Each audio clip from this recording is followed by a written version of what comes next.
Being lead designer at Lionhead is actually an interesting job because we have one of the industry design luminaries working here in Peter Molyneux.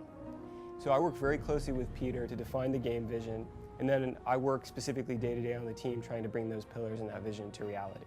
And along the way I work pretty much several times a week with Peter reviewing the game, talking about the game, and trying to execute on both what we want to do and what he is encouraging us to do. You're still going to be a hero. You're still going to have swords, you're still going to have guns, you're still going to have magic. But this time you're going to be leading a country as well as that. We're not going to make it easy for you though. There are going to be challenges in your rule. Like many of us have seen, the leaders that we elect in today's world often age badly in the first couple of weeks when they realise the enormity of the problem that they're taking on. We have always been a game that tries to be fairly accessible and something that hits a broader audience. So with Fable3, what we're doing is keeping that foremost when we're thinking about building it. But those that are long-term Fable fans won't be disappointed. Everything that they've loved about the Fable franchise will still be there. A role-playing game is all about, this is me playing the role of a hero and a king or a queen. It's really about not getting rid of every element of an RPG, but certainly making it something that people who aren't interested in that side of things will still enjoy. New technology in Fable3, I think the main thing for me is Simon nodding in the background. The tools are actually a bit slower at the moment, so I probably wouldn't want to talk about that. We've got a real issue with that. Move on. Obviously, with Fable2 we had a stable code base to work from, so we've mostly been working on new cool things to go and put into the game. One of the things that people have come to expect from Fable is innovation. And in Fable3, we've really pushed the boat out.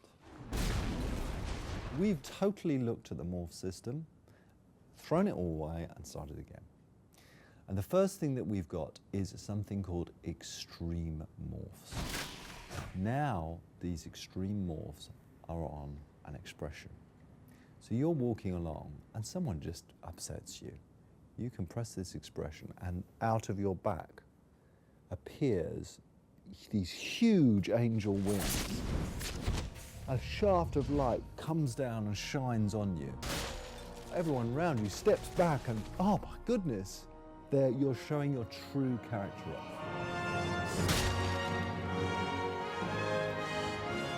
Aggressive, smile, stern. We've got hot syncing in the tools now, so all the artists can edit a texture and pop it into the game immediately just by hitting a button, and it never fails, obviously. Can I redo that bit? Never works. Never works. That's a Freudian slip. There's another thing which I think we could use for morphing, which is really interesting, which I've never seen before. And that is the weapon that you use. Why not have weapons change as you use them, that adapt themselves visually to your combat style and to your alignment? So imagine, how do you make the evil sword of ages? You make it by using it in an evil way. And as you use it, as you kill innocent victims, so you will see it glow and drip with blood all the time. I want everybody in the world to have unique weapons.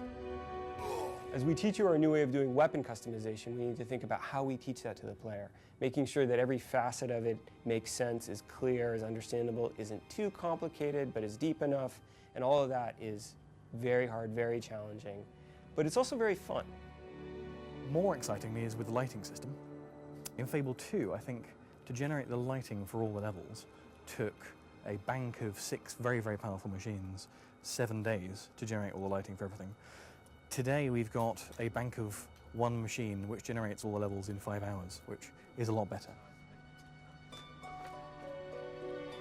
We've also been looking at how you express yourself, and we're giving you the ability to touch things. Now this may sound strange, but imagine this, being able to reach out and touch your girlfriend in the game, being able to hold, persuade, pull, push, all that can be done dynamically.